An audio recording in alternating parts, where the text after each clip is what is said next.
El siglo XX empieza con un hecho trascendente que va a gravitar durante mucho tiempo sobre el destino de la nación panameña: la construcción del canal. Panamá acaba de separarse de Colombia y pasa de ser una provincia lejana y olvidada a ser una nación con promisorio futuro e inserción en la modernidad. En este escenario social crece Esther Neira, hija de un destacado miembro de la primera Asamblea Constituyente. Tras concluir sus estudios primarios en Penonomé, Taboga y Ciudad de Panamá, es becada por el gobierno para continuar estudios en Europa en el campo de la educación. Viajó a Bruselas y a varios países europeos, donde aprendió sus idiomas y conoció sus culturas. Y tras adquirir diversos títulos en el Instituto Pedagógico de Wavre, Notre Dame, viajó a Estados Unidos para estudiar sus sistemas de educación. Volvió a Panamá a los 23 años y se incorporó a múltiples tareas educativas y culturales, todas orientadas a promover el desarrollo y progreso de la mujer, el niño, el obrero, el campesino y las comunidades indígenas. 4 años después, contrae nupcias con don Raúl J. Calvo, con quien tiene una hija a la que llaman Gloriela. Asistió a la primera conferencia panamericana de mujeres organizada por la Liga de Mujeres Votantes de Estados Unidos. La educación de doña Esther se fragua en Europa, en colegios, en sociedades, en grupos con un alto nivel de respeto y de cariño hacia la mujer. En Europa, en los tiempos en que doña Esther hacía sus estudios, radicada principalmente al principio en Bruselas, ya era una sociedad que distinguía a la mujer como un ente pensante, como un ente con una potencialidad cultural y política que acá en los países de la América Latina y en muchos otros países del mundo no se vislumbraba. Pero doña Esther tuvo la oportunidad, a través de la beca que el gobierno le dio por sus cualidades, de entrar en contacto con esas corrientes modernas del feminismo, de la participación de la mujer en la sociedad, no solo como madre, no solo como maestra, sino también como una consejera desde el hogar y fuera del hogar en los asuntos sociales y políticos.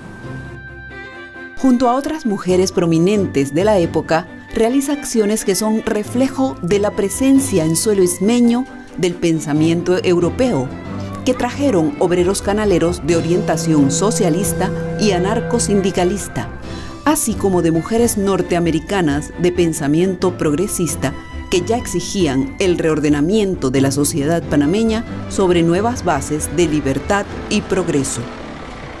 Doña Esther Neira de Calvo en su vida fue una mujer multifacética, diría yo, pero hay 2 facetas de ella fundamentales. Una es la faceta política de organizadora y promotora de los derechos de las mujeres, y entre estas el derecho al voto, como les decía, y la otra es su faceta de educadora. Ella fue profesora y fue profesora de literatura desde muy joven, educada, como les decía antes, en Europa y en Estados Unidos.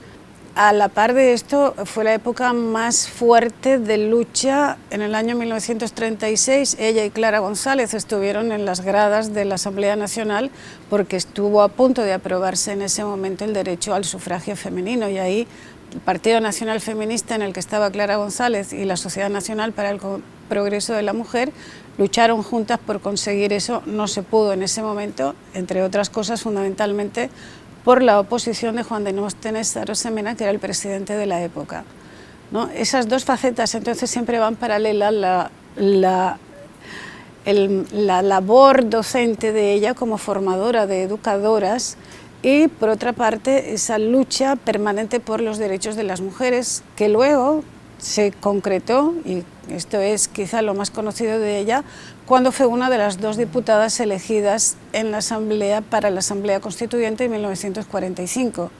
Ella con Gumersinda Páez, ella como diputada nacional, Gumersinda Páez como diputada por Panamá. Doña Esther en esa oportunidad cumplió una labor muy importante, porque ella fue una de las 9 personas que integró la comisión que redactó, que elaboró el proyecto de Constitución, la que luego sería aprobada en el año 46, donde se sanciona por primera vez la igualdad de derechos civiles y políticas de las mujeres, a todos los efectos. En 1911, Angélica Chávez, por primera vez, había pronunciado una conferencia sobre los derechos de la mujer. En 1923 lo hicieron Clara González de Beringer y Esther Neira de Calvo, la primera en el Instituto Nacional y la segunda en el Conservatorio. Yo creo que si volteáramos a ver un poco lo que vemos en Esther, una personalidad que para la época que ella vive es de un impacto extraordinario para una mujer. La mujer en nuestro país era segunda persona. Nace un poco de esa familia, de un abuelo revolucionario, jacobino, liberal, colombiano, que emigra a Panamá.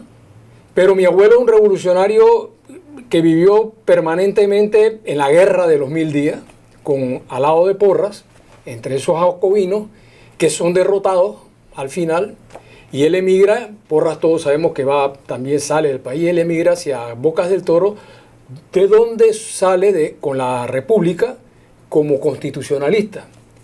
Curiosamente, como es la historia, el abuelo constitucionalista y la tía constitucionalista del 46, justamente para una de las cosas más importantes que yo creo que se introduce como derecho ciudadano en el país y que representa ya lo que yo llamaría el modernismo del Estado panameño, que es el derecho al voto de la mujer. Uno de los primeros países realmente a darle un derecho al voto a la mujer. Yo creo que Esther en eso fue una visionaria. Primero, Esther tiene una formación muy universal. Esther, cuando tú ves lo que ella hace, va desde la enfermería hasta los procesos educativos, la pedagogía, qué sé yo, y al final fue profesora. Ella fue una gran profesora, además. En la educación fue un gran aporte lo que hace. Esa visión universal que escoge incluso en el extranjero, ¿no? Porque ya realmente nosotros para formarnos en esa época teníamos que salir. Ella vive el momento en que estamos construyendo un país, ¿no? Une eso con esa dimensión de la cultura que ella llega a labrar. Ese espíritu que le inculca el padre, mi abuelo, es la bandera de ella al final, que la lleva realmente a asumir esa brillante labor revolucionaria feminista, por los derechos, sobre todo, por los derechos de la mujer, y que nosotros hoy día heredamos de esa parte cosas muy importantes. En el año 1926, organiza y preside el Congreso Interamericano de Mujeres, primer encuentro internacional feminista celebrado en Panamá paralelamente al Congreso Bolivariano, en conmemoración del primer centenario del celebrado por Bolívar un siglo antes. Cuando solo 5 países de América reconocían el derecho de la mujer a votar y ser elegida para un cargo político, fue nombrada delegada de Panamá a la Comisión Interamericana de Mujeres y en 1949 la OEA la nombra secretaria ejecutiva de esa comisión. El gobierno había conferido a la mujer el derecho al sufragio en 1945. Y al mes siguiente se convocan elecciones para la tercera Asamblea Constituyente. Esther es electa diputada nacional. Durante su diputación fue autora de varias leyes para el desarrollo social, la seguridad ciudadana y la promoción de los menores. Se retira de la vida pública y representa a Panamá como embajadora en el Consejo de la OEA, participando en importantes reuniones regionales sobre derechos de la mujer. Varios organismos internacionales, universidades e instituciones le han concedido títulos y rendido homenajes en reconocimiento a su labor educativa, lucha feminista y reivindicadora de los derechos de la familia, la niñez, el campesinado y la educación panameña. Esther Neira de Calvo es un modelo femenino que inspira la igualdad de género, estimulada en la frase de Boutros Boutros Ghali.